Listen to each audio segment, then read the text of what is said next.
monsieur Blay dem ndeysaan ñu ngi leen di ziar bu baax a baax Assane Fall.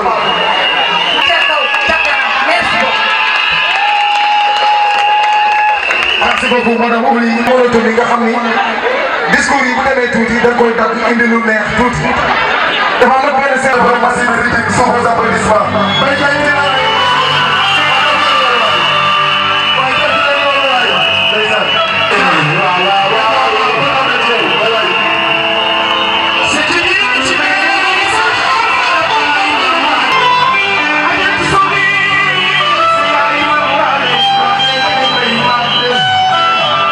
te yàlla xare ko àjjana yi gën a kawe maa ngi sant Mansour ndaxte moom moo jël initiative bu ñëw seet si ma ginnaaw bi ma xam ne maam Cheikh Camara bi nga xam ne ñun ñoo bokk turandoo bokk ndey bokk baay ñëw seet si ma Dakar Mansour sol dàllam ñëw ba Dakar ñëw ba Saly ñëw fekk ma invité ma ñëw ànd ak moom si liggéey bii ma xam ne nag intérêt Saint-Louis rek moo nu ñor bi ma créé mouvement bi nga xam ni mooy yaatal réew mi Elsas liggéey ngir suqali askan wi dama ni li nu nga xam ni moom la ñu defoon suñu devise mooy Saint-Louis d'abord. alors loolu moo tax ba ma gisee li nga xam ni Mansour mi ngi koy def ci Saint-Louis muy lu nga xam ni boo lambee daj boo ñëwee ci Ndar boo gëjee Ndar boo ñëwee na nga naan lu fi xew gis lamp yi ni ray gis tali yu commencé lépp aw yoon ma ni nag bu fekkee da ngay wut koo jàppale Mansour Faye ngi nii loolu moo tax ñu bare seeti na ma mais dama ni soxlawul candidature nanu jàppale Mansour mu àggale liggéey bi nga xam ni tàmbali na ko Sénégal jëm kanam Ndar jëm kanam donc may woo waa Diamaguène yëpp di leen wax ni fii Diamaguène ginnaaw fekk nan fii député honorable député Aminata Gueye mu ñëw seet si ma keroog ñu waxtaan danoon ànd ak moom ànd ak Waly ànd ak Mame Cheikh ak képp ku nga xam ni Saint-Louis moo la intéressé Ndar moo la intéressé ñu ànd liggéey ba au soir du 23 janvier 2023 avant 18h ñu dégg vive loolu mooy suñu loolu nga xam ni loolu moo ñu fi indi te incha allahu rabbi daan si taxaw tem ba li nga xam ne Mansour Faye la ñu bëgg falaat ñu fal ko bu soobee yàlla maa ngi leen di sant di leen gërëm. Aminata Gueye ni ngi itali sunu mag yi fi nekk yépp fii taxaw je pense que Diamaguène moom mën nañu wax opposition soxlawul mu fii ñëw Diamaguène tànn na ba pare te tànn bi ngeen tànn mooy tànn bi gën ci Diamaguène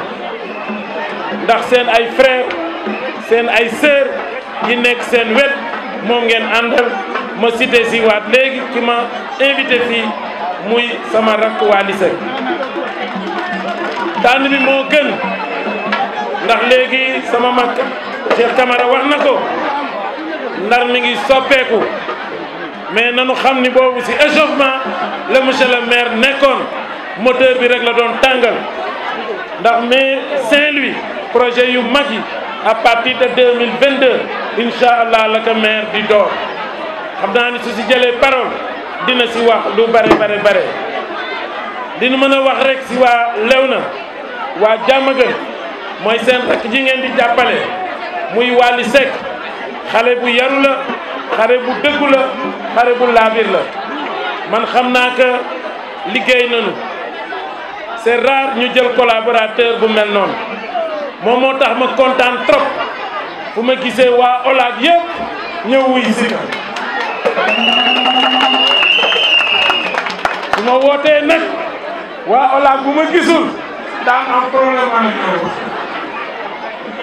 vraiment du ma guddal vraiment lu gàtt rek laa fi wax sama xol sedd na waaye li kontaan naa trop si honneur bi nga ma jox su fi sunu responsable nekkee muy sunu leader Mansour Faye ñun ñëpp war ñu jël parole moom tam maa ngi koy gërëm si autorisation bi ma jox ba ma jël fi parole. kumb na neex na ma ne affaire kumb na neex na grand affaire kumb na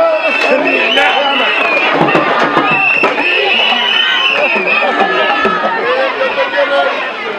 waa jërëjëf waa Diamaguène jërëjëf waa HLM jërëjëf waa Léona maanaam jërëjëf Ndar yëpp man je suis agréablement surpris par la capacité de mobilisation de Mame Wally.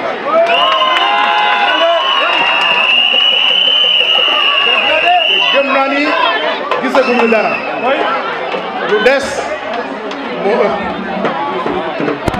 waaye bu lii amee nañ ko sante gërëme ko fa Mouhamadou Lamine Mbaye ñu koy ñaanal fee mu tëdd mu gën fuuf fi mu jógee suñu borom teeru ko ci àjjana yi gën a kawe suuf sedd ci loxo sedd ci kawam parce que lii yëpp moom la te gëm naa ne fee mu nekk kontaan na tàlli na parce que lu mu tàmbali woon dafa tegu ci loxo boo xam ni mën na ko mottali muy Mame Wally bi taxaw ñu koy ñaanal yoon bii mu jublu yan na ko suñu borom leeral yan na suñu borom def lu Lamine Mbaye séentu woon doy weesu fépp lool mën nga ko wane nga ko yaa ngi ci yoon bi man lu ma mën a def mooy jàppale la ci lu ma mën def ci lu ma attan jàpp ci te jël naa engagement jàpp ci lépp looy def loo xam ni c'est pour askan bi mën a développer wu wax ma boo jëlee benn pàcc bi man ma jël ñaari pàcc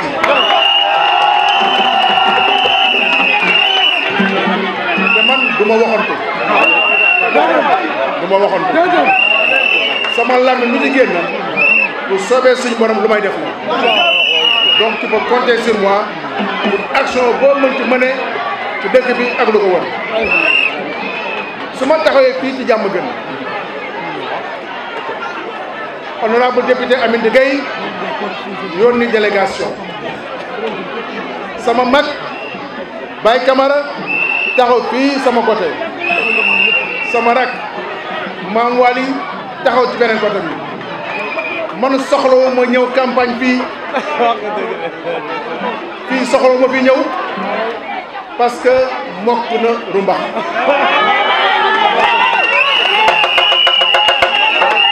mbir mi gaa yi affaire bi mokk na rumbax te nag bu ngeen ko regretté bu ngeen ko rëccu parce que dañu am wéeruwaay suñu wéeruwaay président Macky Sall la lépp lu ñu mën def ginnaaw suñu borom président Macky Sall moo ñu ko yombalal Mame Waly doon wax léegi nañu def école de formation wala centre de formation pour ndaw yi dama ko yëgal ni président Macky Sall xalaatoon na loolu bu yàgg ba ministre Dame Diop ci boppam ñëw na fii ci Ngalel pour visiter site boo xam ni day def centre de formation au métier du pétrole et du gaz fii ci Ngalel donc président anticipé woon na ci loolu parce que xam nañu comme Ndar. député Aminata Gueye di yóbbante nuyoo bi ñi ko fi représenté di nuyu sama mag Alioune Badara Diop di nuyu sama famille bi fi teew jiite si sama yaay Jéere Diop ñoo ngi fas yéene tàmbale di wax di commencé si Mouhamed Lamine Mbaye mi nga xamante ne lii yëpp moom la moom moo ñu tracé voie bi ba instant bii li ñuy def yëpp moom moo ko fi def moom moo ko suuxat dañuy emboîter ses pas rek pour représenter la jeunesse saint-louisienne tey nag jeunesse yi daf ma poñe ñoom laa àndal te ñoom ma la na àndal moo tax may poñe ma ni tey nag maa fi teewal jeunesse bi di poñe monsieur le ministre maire Mansour Faye ndax jeunesse bi poñe nan ma seen waajur poñe nan ma dama bëggoon monsieur le ministre maire Mansour Faye jeunesse Saint-Louis nga taxawu leen gestu leen si formation yi nga xamante ni ñooy waaj ñëw ndax kenn wutalewu Ndar am na ressource yu fii feeñ te bëgguñu kenn jógee jéggaani ñëw di liggéey fii Ndar te jeunesse Ndar liggéeyuñu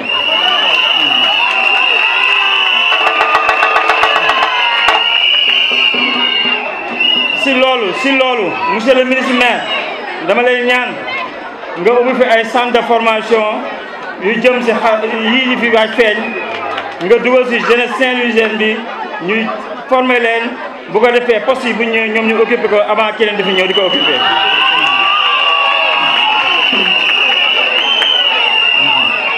si loolu dañuy joxante yow pacte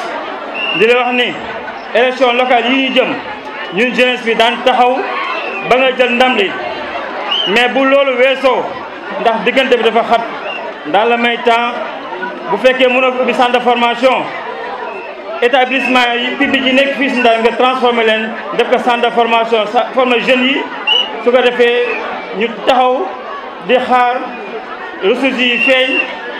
ñu liggéey si balaa keneen di fi ñëw keneen ku fi ñëw daal nan fekk ni moom ouvrier lay wut waaye poste yu baax yi nañ ko jox jeunesse Saint-Louisienne bi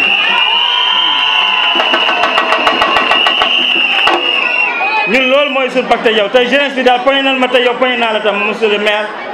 di la wax ni loolu rek ñun mooy suñu doléance ñun wutalul suñu bopp jeunesse bi la ñuy wutal ndax seen waajur bu ñu tëddee nelaw loolu rek moom moo doon tey sama mission moom moo doon samay kàddu du ma si sore xanaa di jàll si beneen waaj lu rek muy wàllum politique ndax choix bi jot na boobu léegi ñoo ñu laaj fan ngeen bokk ak kan ngeen di àndal te ragal féete dafay xañ a wërsëg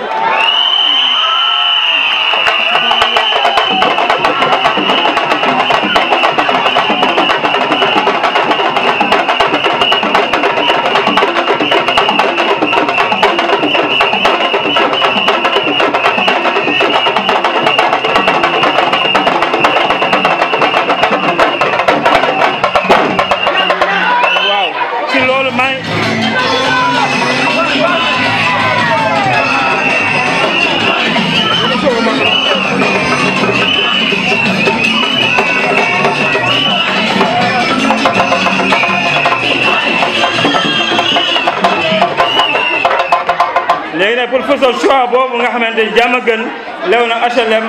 Jamina Pikine ñëpp ñoo ma si natt jàppale damay woo sama frère Bayka mu ñëw taxaw fii ñu dëggal ko mu ñëw taxaw sama wet.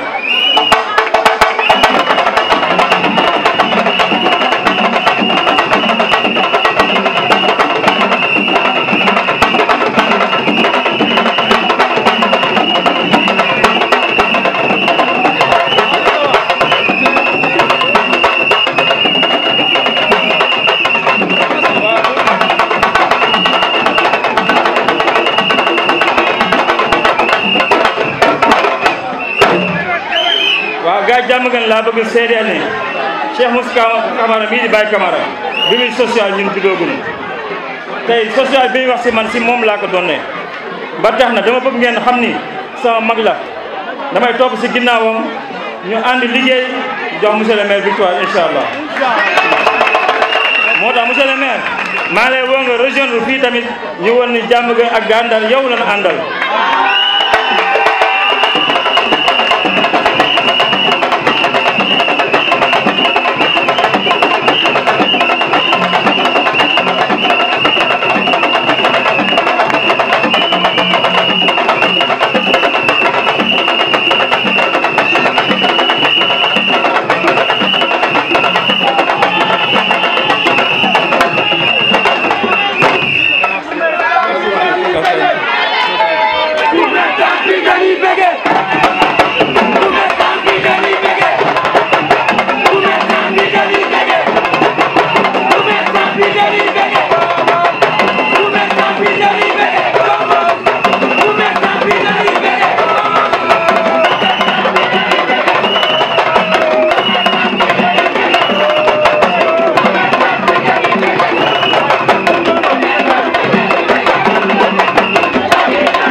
kon kaddu gi mi ngi noonu li si amoon solo mooy mën a fësal sama appartenance rek wan leen fi ma bokk ak ki may jàppale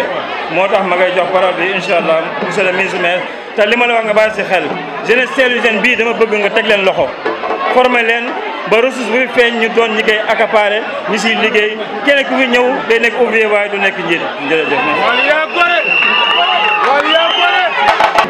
ñoom ñoo amee avenir u ëllëg ñoom ñoo amee développement wu Saint-Louis ëllëg.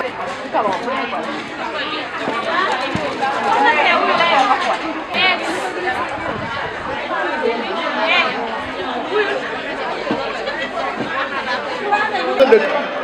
da ngay defal formation ndaw yi loolu moo tax président Macky Sall bu defar centre boobu lee am na beneen centre boo xam ne bu nekk fii ci Gandon muy formation au métier du tourisme te Gandon yi génn Ndar fekk ci Ndiaw Siir da nga gis école boobule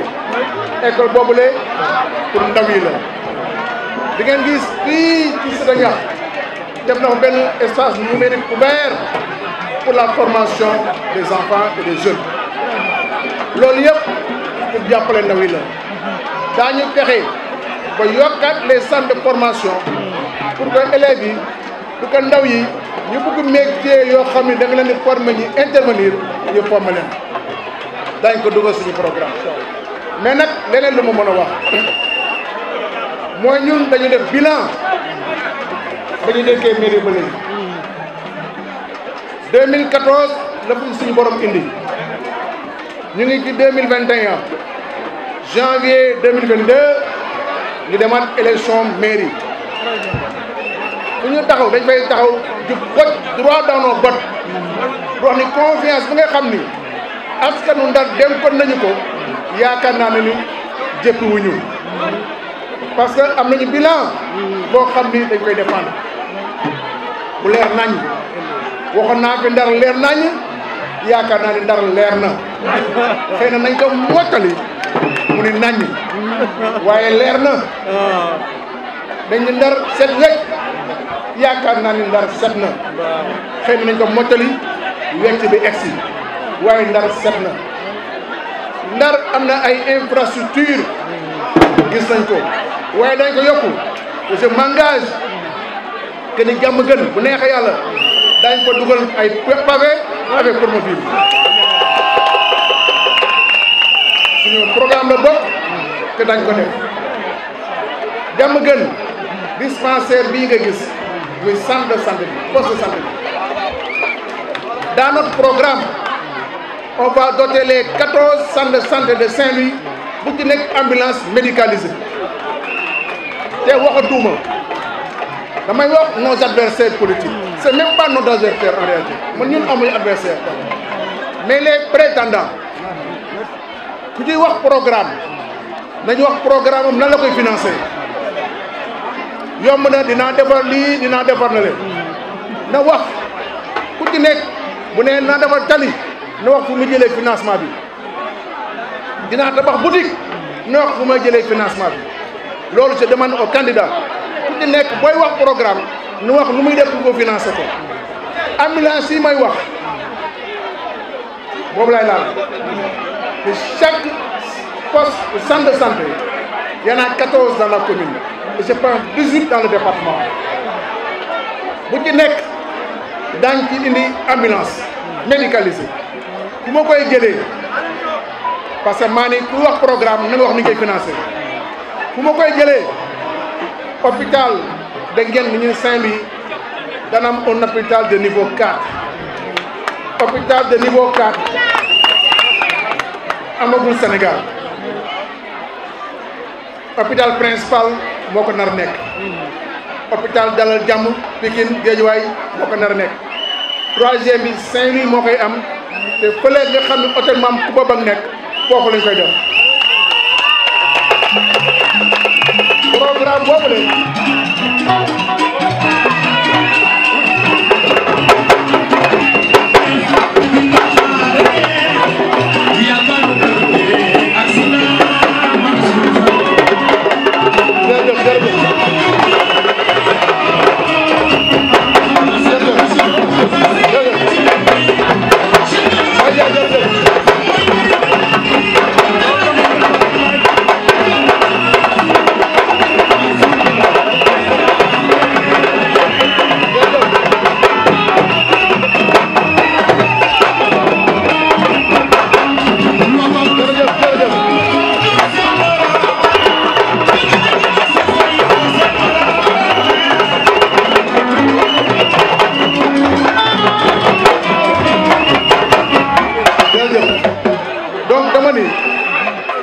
dama bëgg lu may wax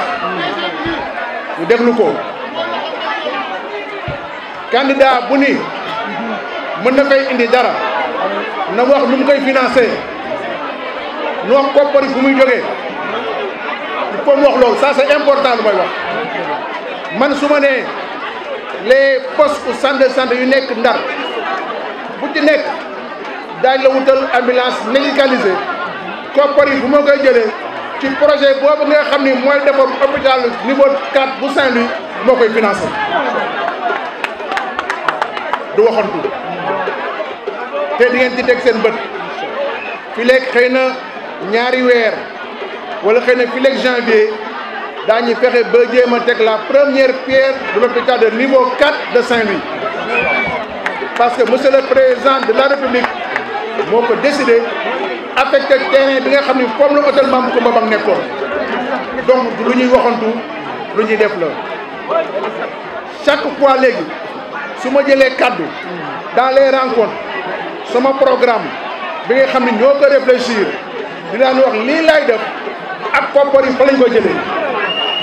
mu leer nañ ñun duñu wax waxu naxante duñu vendre ay illusion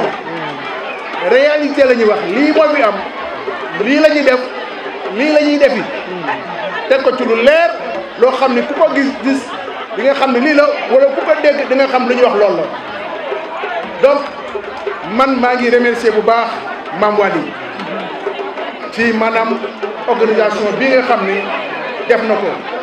d'abord par la formation la capacitation des jeunes dafa nekk lu am solo loolu yoon la parce que ndaw yi wax nañ ko léegi ñu amee l'avenir de demain donc lu ci des mooy nañu ànd dëgg rek nekk lal ko nag ci dëgg lal ko ci dëgg ñun suñu borom lu ñu may ci président Macky Sall la koy jaarale Saint-Louis wala mairie parce que Saint-Louis di dëkk bu ndaw soo ko bëggee développé mënoo ko développé te àndoog le président de la République c'est impossible mënu nekk budget mairie mënu def lu bëri fonctionnement la ak 90% waaye investissement ci état bi lañ koy jëlee te man laqatuma dama ni grand ñun lu ñuy soxla président Macky Sall moo ñu koy jox te moom moo ni ñoo ko fi nekkal dégg naa nag am na ñuy wër di wax ne président moo leen yónniwul kenn président li sëm si la liste bu coalition Benno Bokk Yaakaar mooy liste président de la République amul beneen liste te liste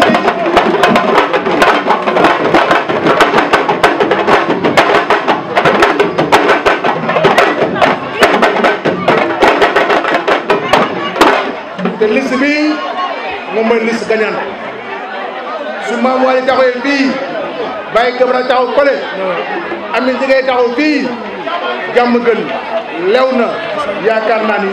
jeex na tàkk la cause elle est entendue la victoire sera proche et on va gagner on n'a pas de doute par rapport à la victoire c'est le score. Moi nous sommes en train de travailler pour le score. Il faut que nous dépassions la barre des 60% et c'est à notre portée. Je voulais profiter de cette occasion pour remercier Mame Waly qui est en train de mener un travail extraordinaire, un travail de titan initié par notre frère Mohamed Lamine Mbaye. Nous sommes dans le développement,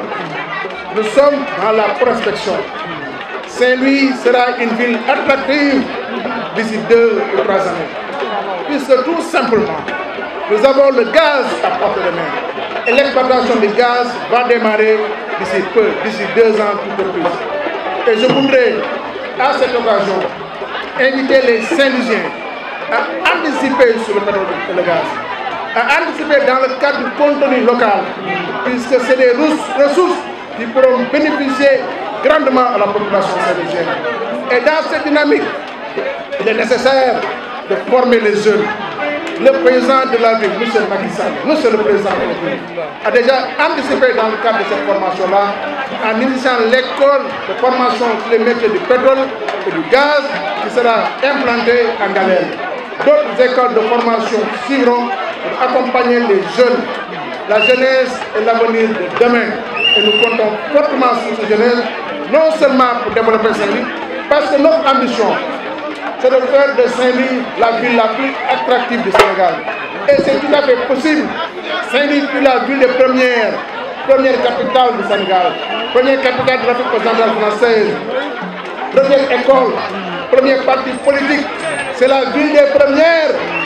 Il faudrait que Saint-Louis revienne la ville des premières.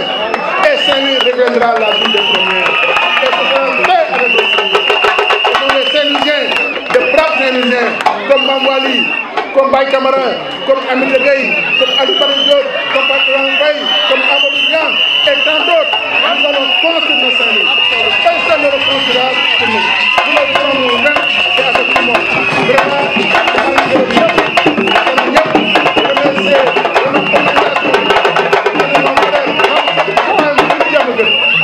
gërëm bu baax